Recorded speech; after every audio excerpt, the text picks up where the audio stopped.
Hello and welcome to our latest breaking news.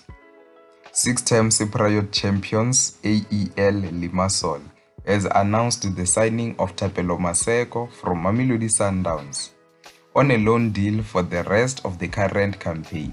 Maseko has been struggling for game time at Mamelodi Sundowns, and after his move to Cyprus failed in the last transfer window, it seems like another Cyprus club has come for him, because remember, it was Aris Limassol who tried to sign him in the last transfer window. However, they couldn't reach an agreement with Mamelodi Sundowns. And now, Thapelo Maseko has signed with six-time league champions AEL Limassol on a loan deal. Now, let me hear your thoughts.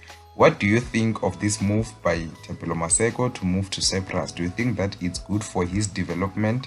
And also, remember, he's in Europe, even though it's not a big league in Europe, but if he impresses in the Cyprus League, he might catch the eye of bigger teams in bigger leagues in Europe. And in other news, former Stellenbosch head coach Steve Barker, who is now a Simba SC coach in Tanzania, he has signed one of his former players, Ismail Toure. Simba announced the signing of Toure, who has played for Marumo Gallants and spent the last 2 seasons at Stellenbosch FC, but he left Stellenbosch at the end of 2024-25 campaign to join Bania Sport and Cultural Club in the UAE. He played 5 times in the UAE before leaving the club last year, and had previously been linked to several clubs in South Africa, including a potential return to Stellenbosch.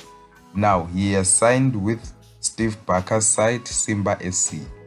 Now let me hear your thoughts. What do you think of this move by Ismail Toure to link up with his former coach? That's the end of the news for today. See you next time.